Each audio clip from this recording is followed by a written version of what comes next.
आज हम एनाविस का chapter number 2 the kingdom Monera protista and fungi को बहुत कंसाइज वे में स्टडी करेंगे।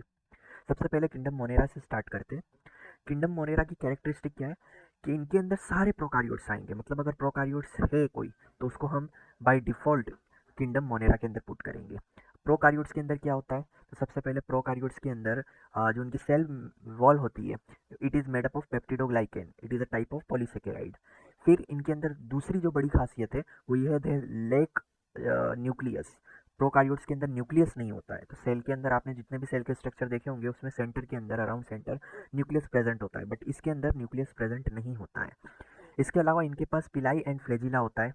इससे ये क्या है, सेल की सरफेस के ऊपर के स्ट्रक्चर है। फ्लैजिला के साइड टेल जैसा स्ट्रक्चर होता है जो कि उनको मूवमेंट के अंदर हेल्प करता है। और पिलाई ऐसा स्ट्रक्चर है जो दो बैक्टीरिया एक दूसरे के क्लोज जब आते तो एक दूसरे के साथ मिलकर ब्रिज फॉर्म करने में हेल्प करता है। फिर अब क्वेश्चन ये है कि अगर इनके पास प्रोकारियोट्स है, जो मोनेरा के अंदर के जितने भी ऑर्गेनिजम्स है प्रोकारियोट्स, इनके पास अगर न्यूक्लियस नहीं है तो ये किस तरीके से अपने जेनेटिक मटेरियल को स्टोर करके रखते हैं, क्योंकि यूकारियोट्स में न्यूक्लियस के अंदर जेनेटिक मटेरियल स्टोर रहता है। तो इनके अंदर जेनेटिक मटेरियल जो है सर्कुलर डीएनए के फॉर्म में न्यूक्लियोइड की तरह रहता है, मतलब कि पूरा एक गुच्छा बन जाता है डीएनए का। और वो जो डीएनए का गुच्छा है पूरा सर्कुलर डीएनए का, वो ऐसे ही साइटोप्लाज्म के अंदर एक साथ रहता है, ना कि कोई स्पेशल ऑर्गेनल है इनके अंदर जिसके अंदर वो प्रोटेक्टेड रहता है, वो ऐसे ही ओपन रहता है साइटोप्लाज्म में। अब बात करते हैं बाकी सेल्यूलर ऑर्गेनल्स की, तो इनके अंदर यूकारियोट्स हमेशा इवोल्यूशनरी अगर कंपैरिजन करेंगे तो वो बाद में आए और वो ज़्यादा एडवांस है, इसीलिए उनके अंदर ज़्यादा सेल्यूलर ऑर्गेनल्स है। इनके अंदर प्रोकारियोट्स के अंदर सिवाय राइबोसोम के और कोई भी मेम्ब्रेन बाउंड ऑर्गेनल्स नहीं है, कोई भी मेम्ब्रेन बाउंड ऑर्गेनल नहीं है, इवन के माइटोकॉन्ड्रिया भी नहीं है। अब क्वेश्चन ये, माइटोकॉन्ड्रिया नहीं है तो वो सर्वाइव कैसे करते हैं, क्योंकि उनका सेल खुद एक्ट एज अ माइटोकॉन्ड्रिया, वो खुद एक माइटोकॉन्ड्रिया की तरह उनका सेल बिहेव करता है और उनको एनर्जी प्रोडक्शन में मदद करता है। अब बात करते हैं उनके न्यूट्रिशन की। So how they obtain nutrition. So इनका जो न्यूट्रिशन का तरीका है that is autotrophs. Autotrophs some जो बैक्टीरिया है like cyanobacteria, they absorb sunlight and prepare their own food like plants. तो इनका जो तरीका है वो सिमिलर टू प्लांट्स है। सेप्रोट्रॉप्स कुछ कुछ जो बैक्टीरिया है या प्रोकारियोट्स है वो इस तरीके से है कि जो मर गए हुए हैं डेड एंड डिकेइंग ऑर्गेनिजम्स है उनकी बॉडी से अब्जॉर्प्शन लेते हैं, न्यूट्रिशन एब्जॉर्ब करते हैं, इसीलिए उनको सेप्रोफाइट्स बोला जाता है। सिम्बायोन्ट्स वो है जो आइदर प्लांट्स एनिमल और एनी अदर ऑर्गेनिज्म की बॉडी के साथ बाउंड हो जाते और उनको भी फ़ायदा पहुंचाते और खुद भी उनसे फ़ायदा लेते। और पैरासाइट्स वो है जो दूसरे की बॉडी से बाउंड तो होते हैं लेकिन उनको फ़ायदा नहीं पहुंचाते, उनसे सिर्फ फ़ायदा लेते हैं। That is another type of nutrition. अब आते हैं रेस्पिरेशन। रेस्पिरेशन मीन्स कि क्या वो एनर्जी प्रोड्यूस करने के लिए ऑक्सीजन लेते हैं या नहीं लेते। तो इसके अंदर आपको दोनों तरह के ऑर्गेनिजम्स मिल जाएंगे। एरोबिक मीन्स कि जिनको ऑक्सीजन की ज़रूरत पड़ती है, जिनको एयर की ज़रूरत पड़ती है, और एनेरोबिक जो एयर के एब्सेंस में रहते हैं, मतलब कि बिना ऑक्सीजन के ही वो सर्वाइव कर सकते हैं, विदाउट ऑक्सीजन ही रह सकते हैं, अगर ऑक्सीजन प्रेजेंट होगा तो दे विल डाई। अब रिप्रोडक्शन, रिप्रोडक्शन कैसे करते हैं, तो ज़्यादातर बाइनरी फीजन के तरीके से। बाइनरी फीजन मतलब एक बैक्टीरिया है जो बीच में से स्प्लिट हो जाएगा, स्प्लिट होकर दो छोटे पार्ट में डिवाइड हो गया। अब ये जो दो छोटे पार्ट है ये खुद बड़े मेच्योर होंगे, एडल्ट होंगे और एक अपने आप में इंडिविजुअल फॉर्म करेंगे, that is called binary fusion. और कुछ जो है कंजुगेशन भी करते हैं।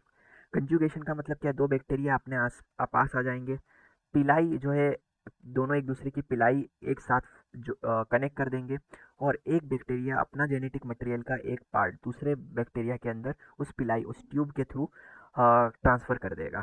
तो आप इसको कंपेयर कर सकते हो सेक्सुअल रिप्रोडक्शन से। तो यहाँ पर बाइनरी फ्यूजन जो है वो और कंजुगेशन दोनों में बहुत फ़र्क है। इकोनॉमिकल इम्पोर्टेंस क्या है इनका इन्वायरमेंट के अंदर इम्पोर्टेंस, तो कुछ बैक्टीरिया जो है वो हार्मफुल है, फॉर एग्जांपल कोलेरा और टीबी जैसे डिसीज कॉज करते हैं, ऑफ कोर्स वी नो। और कुछ जो है बेनिफिशियल होते हैं। इनफैक्ट हमारी बॉडी के अंदर भी बहुत सारे ऐसे बैक्टीरिया है जिनके बिना हम जी नहीं सकते। हमारे गट में बहुत सारे बैक्टीरिया जो हमको डाइजेशन में हेल्पफुल है। वैसे ही सॉइल के अंदर बहुत सारे बैक्टीरिया जो नाइट्रोजन फिक्सेशन के अंदर हेल्पफुल है, प्लांट्स को हेल्प करते हैं नाइट्रोजन एब्जॉर्ब करने में। और बहुत सारी फार्मा इंडस्ट्रीज़ के अंदर एंटीबायोटिक मेडिसिन बनाने के अंदर उन बैक्टीरियाओं का इस्तेमाल किया जाता है। Now comes to the kingdom protista. अब इन किंगडम प्रोटिस्टा के जितने ऑर्गेनिजम्स हैं उनकी कैरेक्टरिस्टिक क्या है, तो दे आर, अगर टू वर्ड्स में डिस्क्राइब करना हो तो यूनिसेल्युलर यूकारियोट्स है, मतलब यूकारियोट्स है बट यूनिसेल्युलर है, मतलब कि उनकी एंटायर बॉडी जो है सिर्फ और सिर्फ एक सिंगल सेल से बनी है। इनके अंदर क्या आएंगे, इनके अंदर प्रोटिस्टा आएगा, डाइएटम्स आएगा एंड आल्गी आएगा। Algae is one of the most important organisms under protista. अब ऑर्गेनल्स की बात करें तो इनके अंदर यूकारियोट है तो ऑब्वियसली सारे न्यूक्लियर बाउंड ऑर्गेनल्स होंगे, न्यूक्लियस होता है, माइटोकॉन्ड्रिया होता है, और जो ऑटोट्रॉप्स है जो खुद का फूड खुद प्रिपेयर कर सकते हैं उनके अंदर क्लोरोप्लास्ट भी होगा। फिर लोकोमोशन के अंदर मतलब चलने फिरने में वो क्या यूज़ करेंगे, तो सिलिया यूज़ करते, फ्लेजिला यूज़ करते एंड स्यूडोपोडिया यूज़ करते। सिलिया छोटी होती है, फ्लेजिला बड़ी होती है, और स्यूडोपोडिया अपनी बॉडी के शेप से वो लोग अपेंडेजेस जैसा शेप तैयार करते जैसे उनके हाथ पैर हो, और उस तरीके से वो मूवमेंट करते। रिप्रोडक्शन बाइनरी फीजन जो कि एसेक्सुअल है। एसेक्सुअल का मतलब क्या है कि सिंगल पेरेंट, मतलब जो सिंगल पेरेंट है उसी का काम पड़ेगा। और सेक्सुअल रिप्रोडक्शन मतलब दो ऑर्गेनिज्म की रिक्वायरमेंट होगी, मतलब रिप्रोडक्शन में दो पेरेंट इन्वॉल्व होंगे। नाउ एग्जांपल्स के अंदर आएगा अमीबा, मोस्ट फेमस एग्जांपल है प्रोटिस्टा का, जो यूज स्यूडोपोडिया अपनी बॉडी का शेप चेंज करके जो है मूवमेंट करता है, और बाइनरी फ्यूजन के थ्रू ये रिप्रोडक्शन करता है। प्लाज्मोडियम जो कि मलेरिया कोज करता है, मलेरिया का वेक्टर आपको पता होना चाहिए। मलेरिया का वेक्टर क्या है, एक मॉस्किटो है, उस मॉस्किटो का नाम कमेंट में आप लिखो। Reproduction in humans and mosquitoes, तो ये क्या करेगा, पहले मस्कीटो को इन्फेक्ट करता है, उसकी बॉडी में रिप्रोडक्शन करके वहाँ पे नंबर इंक्रीज करता है, और वो जो इन्फेक्टेड मॉस्किटो बाइट करता है पेशेंट को, तो उसकी बॉडी के अंदर भी वो इंटर हो जाते हैं, प्लाज्मोडियम। नाउ यूग्लिना, यूग्लिना जो है it is type of algae जो कि फोटोसिंथेसिस कर सकते हैं क्योंकि उसके पास क्लोरोप्लास्ट है, और ये भी बाइनरी फ्यूजन से रिप्रोडक्शन करते हैं। डाई एटम्स, ये भी आल्गी है लेकिन इसकी एक खासियत है, डाई एटम्स जो है बायोमिनरलाइजेशन कर सकते हैं। इसका मतलब क्या है कि इनकी सेल के अंदर सिलिका मतलब कि ग्लास ये प्रोड्यूस कर सकते हैं, और ये जिस जिस शेप का ग्लास आए उस शेप के ग्लास प्रोड्यूस कर सकते हैं। That is just a wonder of science. Use क्या है प्रोटिस्टा ग्रुप के, algae are vital for aquatic food chain, contribute to soil fertility, produce oxygen. You will not believe कि जो मैक्सिमम अर्थ पे जो ऑक्सीजन मेंटेन रहता है that is not through the trees, trees का कंट्रीब्यूशन है लेकिन मैक्सिमम जो कंट्रीब्यूशन है वो algae का है। और algae जो है ओशियंस और रिवर्स के अंदर भी बहुत अबंडेंस में पाई जाती है, और बहुत सारे एक्वेटिक एनिमल algae के ऊपर डिपेंड करते हैं, algae को यूज़ करते हैं एज अ न्यूट्रिशनल सोर्स। और algae जो सॉइल के अंदर भी होती है तो सॉइल की फर्टिलिटी इंक्रीज होती है। Now will move to the next kingdom that is fungi.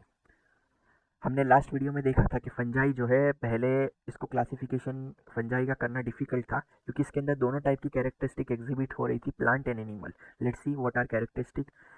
तो फंजाई जो होते हेट्रोट्रॉपिक ऑर्गेनिज्म है, मतलब कि ये इन फोटोसिंथेसिस नहीं करते, इनके अंदर क्लोरोप्लास्ट नहीं होता है, एंड इनके पास सेल वॉल होती है, और ये जो सेल वॉल है काइटिन की बनी होती है, and chitin is a type of polysaccharide. तो ये एक टाइप की प्रोटेक्टिव लेयरिंग है, प्रोटेक्टिव कवरिंग है। तो ये जो सेल वॉल है काइटिन है, ये इनको प्रोटेक्शन प्रोवाइड करती है। इनका स्ट्रक्चर कैसा है, तो हाइफी, इनकी बॉडी में हाइफी होता है, और ये हाइफी के थ्रू माइसेलियम प्रोड्यूस करते हैं। और माइसेलियम क्या है, एक बड़ा सा नेटवर्क है, जाल, बड़ी सी जाल बनाते हैं, नेटवर्क बनाते हैं, और पूरी जहाँ पर भी ये जिस होस्ट पर भी होते हैं, फॉर एग्जांपल सॉइल पर है तो पूरी सॉइल पर ये बिखर जाएंगे, स्प्रेड हो जाएंगे। विथ हेल्प ऑफ माइसेलियम ये फिर एब्जॉर्ब करेंगे न्यूट्रिशन को अपने होस्ट में से। Now fungi, types of fungi. So first है माइक्सोमाइसेटिस, जहाँ पर भी माइसेटिस हो समझ जाना दैट इज फंजाई। तो ये माइक्सोमाइसेटिस जो है, जिसको कॉमनली स्लाइम मोल्ड भी बोला जाता है, और इसकी खासियत ये है कि इसके साइटोप्लाज्म में बहुत सारे न्यूक्लियस होते हैं। नॉर्मली कोई भी सेल्स के अंदर एक ही न्यूक्लियस होता है, इनके सेल में मल्टीपल न्यूक्लियस होते हैं। फाइकोमाइसेटिस, इनकी खासियत ये है कि इनके पास राइजोपस है। राइजोपस क्या है, एक फिलामेंटस स्ट्रक्चर है, और उसके ऊपर हेड होता है, और वो जो हेड होता है उसको स्पोरेंजिया बोला जाता है। तो हेड और हेड के ऊपर स्पोरेंजिया, और स्पोरेंजिया के अंदर क्या होता है, बहुत सारे स्पोर स्टोर होते हैं, और जब टाइम आता है तब ये जो हेड है, स्पोरेंजिया है, ये ब्लास्ट हो जाता है, और इसके अंदर से सारे स्पोर्स आसपास डिस्पर्स हो जाते हैं। नेक्स्ट है एसिटोमाइसेटिस। एसिटोमाइसेटिस के अंदर मोस्ट कॉमन, मोस्ट फेमस जो फंजाई है दैट इज यीस्ट इंक्लूड है, और यीस्ट जो रिप्रोडक्शन करती है that is through budding. Budding में क्या होता है, यीस्ट की बॉडी पे एक छोटा सा एक्सट्रूजन निकलता है, प्रोजेक्शन निकलता है, थोड़ा सा पार्ट निकलता है, जैसे फॉली निकलती है, और वो धीरे धीरे बड़ी होने लगती है। कुछ टाइम के बाद वो उसकी बॉडी से डिटेच हो जाती है और अपने आप में एक नया ऑर्गेनिज्म बनाती है। सो ये जो यीस्ट है इसका मोस्टली जो इस्तेमाल किया जाता है वो बियर प्रोडक्शन में, अल्कोहल प्रोडक्शन में किया जाता है। Next next is basidiomycetes. इसके अंदर मशरूम रस्ट एंड स्मट्स आएंगे। मशरूम, कुछ टाइप के मशरूम्स को हम क्रॉपिंग करते हैं, मतलब कि फार्मिंग की जाती है और वो एडिबल होते हैं, खाने लायक होते हैं। रस्ट आपने देखा होगा कुछ प्लांट्स के अंदर ब्राउनिश कलर की टिंट्स आ जाती है, तो ये रस्ट पैरासाइट्स, एक टाइप के पैरासाइट्स है जो प्लांट्स के अंदर डिजीज कॉज करते हैं। नाउ रिप्रोडक्शन ये एसेक्सुअल भी कर सकते हैं बाय रिलीजिंग स्पोर्स, मैंने जैसा बताया स्पोरेंजिया से स्पोर रिलीज करके, या सेक्सुअल रिप्रोडक्शन भी कर सकते हैं। अब इनका इकोनॉमिकल इंपॉर्टेंस क्या है, इन्वायरमेंट में, अपनी सराउंडिंग में क्या यूज़ है इनका। Fungi are use in foods, तो ऑब्वियसली मैंने जैसा बताया मशरूम्स की खेती की जाती है। इसके अलावा फर्मेंटेशन किया जाता है फंजाई का, स्पेशली ईस्ट का, तो उससे अल्कोहल बनाई जाती है। और आपको पता होगा बेकरी में जो ब्रेड बनाई जाती है, तो वो ब्रेड के अंदर डफ होता है, वो डफ राइस होता है, और वो डफ राइस कैसे होता है, बिकॉज ऑफ द यीस्ट। इसके अलावा फार्मास्यूटिकल्स के अंदर एंटीबायोटिक मेडिसिन बनाई जाती है। इसका एक अच्छा एग्जांपल है पेनिसिलियम, एक फंजाई है जिसके अंदर से पेनिसिलिन एंटीबायोटिक बनाई जाती है। और एंटीबायोटिक मेडिसिन क्या है, आपकी बॉडी में डिसीज़ को फाइट करने में हेल्प करती है। एंड एग्रीकल्चर यूज़ है, एग्रीकल्चर यूज़ कैसे, बहुत सारी फंजाई बहुत सारे प्लांट्स के रूट्स के अंदर रहती है, और वो रूट्स को हेल्प करती है। किस तरीके से हेल्प करती है, सॉइल की फर्टिलिटी इंक्रीज करती है। जो नाइट्रोजन होता है सॉइल के अंदर, एयर के अंदर, वो नाइट्रोजन को एक्सेसिबल बनाती है प्लांट्स के लिए। तो इस तरीके से प्लांट्स को वो हेल्प करती है। अगर वो प्लांट्स को हेल्प करेगी, वो अगर प्लांट हमारा क्रॉप है, तो ऑब्वियसली क्या होगा, एग्रीकल्चर में हेल्पफुल रहेगा। अब कुछ जो फंजाई है ना हार्मफुल है, डिसीज़ कॉज करती है, जैसे वीट रस्ट। अगर ये डिसीज़ आपका गेहूं का खेत है और उसके अंदर ये डिसीज़ आ जाए, ये फंजाई इसका स्प्रेड हो जाए, तो पूरा क्रॉप जो है ख़त्म हो जाएगा, पूरा फार्म में ये इजीली इन्फेक्ट कर देगी, फैल जाएगी। और सिर्फ प्लांट में नहीं, बहुत सारी फंजाई ह्यूमन डिसीज़ भी कॉज करती है। हालांकि बैक्टीरिया ज़्यादा ह्यूमन डिसीज़ कॉज करते हैं, but there are certain fungi वो भी डिसीज़ कॉज करती है, जैसे कि स्किन डिसीज़ है ringworm, that is caused by fungi. So यहाँ पर हमने बहुत कंसाइज वे में पूरे चैप्टर को कंक्लूड कर लिया है। Thank you.